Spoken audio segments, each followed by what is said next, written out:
Good morning, everyone, and welcome to Madikwe Game Reserve, where, the action has already started. We have come to the dam named after the elephants, and lo and behold, they are here. The water looks so blue.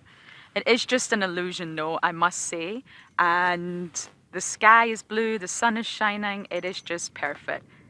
Good morning, my name is Lauren, everyone, and I do have Rian on camera. We're coming to you live from Madikwe, and we're going to stay at this dam and see what comes down to drink. It's hopefully going to be an immersive experience where we can get into lots of discussions and watch the world as it goes by.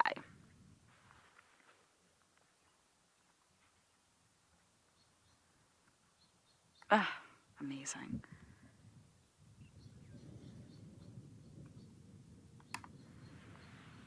It didn't take them long to arrive, 9:30.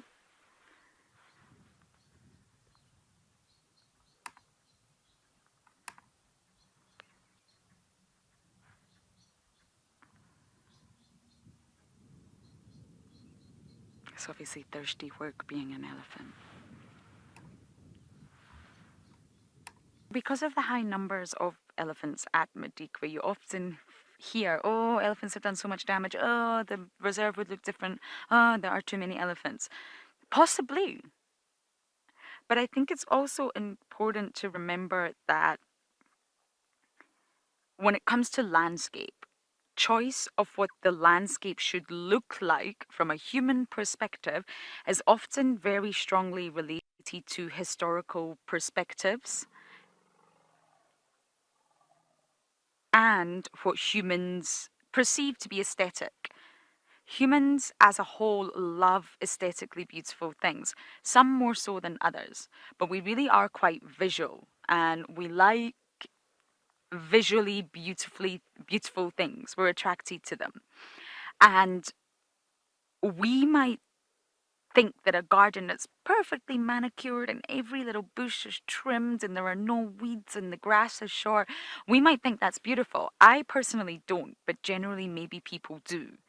And that doesn't mean that that is what that landscape should look like. That doesn't mean that that is beautiful in terms of nature. So we may view an area as really heavily impacted by elephants, but it will still remain a fully functioning ecosystem that's actually thriving.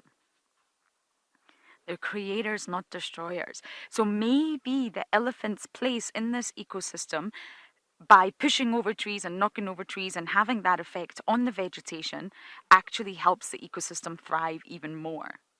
Maybe it doesn't, but maybe it does. It really is. I always say beauty is in the eye of the beholder, and it's true when it comes to this because we talk about carrying capacity, the number of organisms that an ecosystem can hold.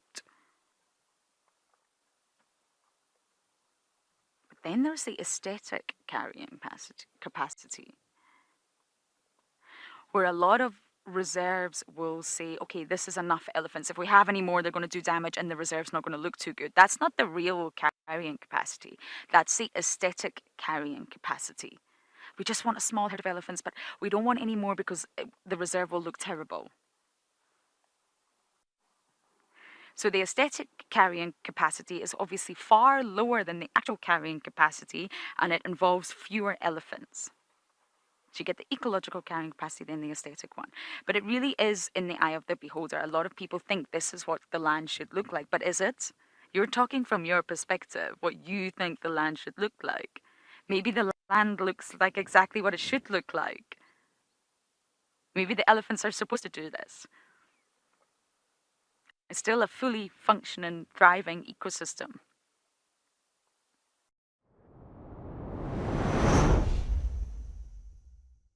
That's a cooling mechanism that they have.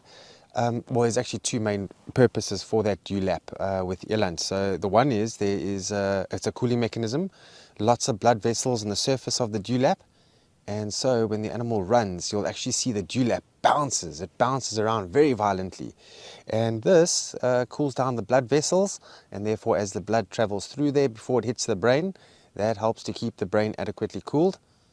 But then also a bit of fat deposit. There's also a kudu inside there, I see. Also fat deposits. So when they're really in good times and lots of rainfall and very rich things to eat, they pick up a lot of condition, and their dewlaps really get elongated. When they start to lose condition, they start going back to sort of the reserves on the body, which is where the fat is stored on their dewlaps. It's interesting that, isn't it? But something else that's interesting about those dewlaps is, the bulls that are in really good condition, their dewlaps are going to be sort of like a visual aid for, the females. The females are going to really be attracted to the male that has got a nice, big, fat, heavy dewlap, because it indicates that he's in good condition.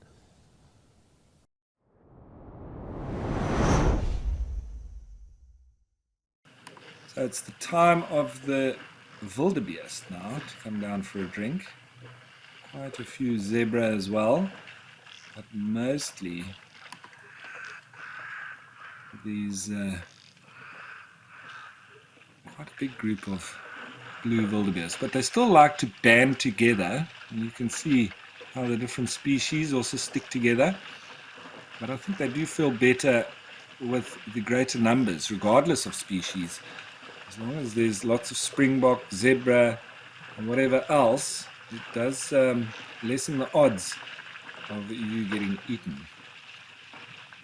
Or make the odds a bit better, should I say.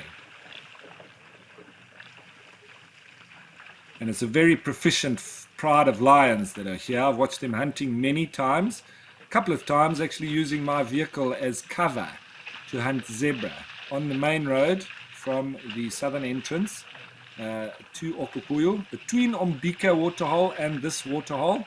It's about an 18-kilometer stretch, and I've often had them in that sort of zone and then hunting both wildebeest and zebra.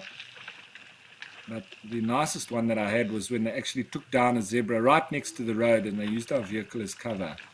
So we weren't moving and they moved in behind us without the zebra's knowledge. And then as the zebra sort of walked towards the road, they jumped out and chased one down and took it and fed on it right there. And there were more than 20 lions. So that zebra didn't last very long, but it was a wonderful sighting for the guests.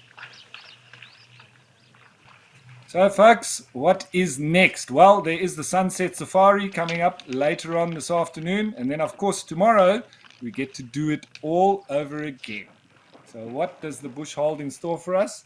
Well, you'll just have to stay tuned to find out. That's it from me for now, folks.